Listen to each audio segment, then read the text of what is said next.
তেখেতে প্ৰশ্ন আনক ভালকৈ সোধক।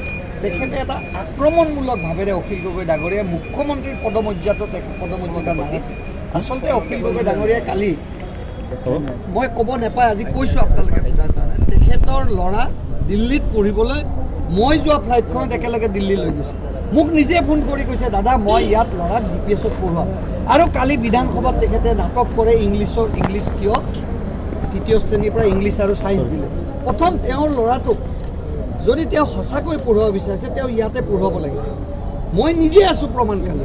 তে এনেকুৱা ধৰণৰ তেখেতে সদায় মিডিয়াত তেখেতে সদায় নিজক তেওঁ সদায় ৰাখিব বিচাৰে।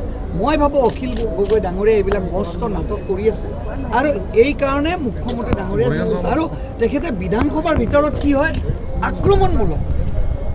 আক্ৰমণমূলক হ'ব নালাগে। এটা ভাল সমিল মিলেৰে হ'লে আমিতো কাজিয়া কৰিব বিধানসভাত অহা নাই। আমি এটা বন্ধু, আমি তেখেত বিধায়ক, আমাৰ আৰু মুখ্যমন্ত্ৰীয়ে যেতিয়া কথা ক'ব আমি সকলোৱে শুনিব লাগে।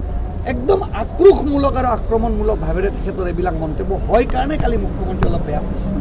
মই শুনিছিলোঁ আপোনাক মুখ্যমন্ত্ৰী হিমন্ত বিশ্ব শৰ্মাই কৈছে যে সমাজবাদত তেওঁলোকে বিশ্বাস নকৰে। কথাটো মই এইটোৱে কৈছোঁ, কি কাৰণে কথাটো ওলাল সেই কথাটো তেওঁ এই কথাটো ইমান বেছিকৈ তেওঁ তাতে ধৰিছে। ইণ্ডাষ্ট্ৰীবিলাক আমাৰ যিকেইটা ইণ্ডাষ্ট্ৰী চলি আছে সেইকেইটা কেতিয়া বন্ধ হ'ব তেওঁ প্ৰশ্ন কৰিছে। তেওঁ যদি সুধিব লগা আছিল তেওঁ প্ৰশ্ন আনক। বেলেগে বাৰী দিয়া ভাতখিনিত তেখেতে যদি খাব বিচাৰে এইবিলাক কথাৰ কাৰণে আমি কালি তেখেতক বেয়া পাইছোঁ।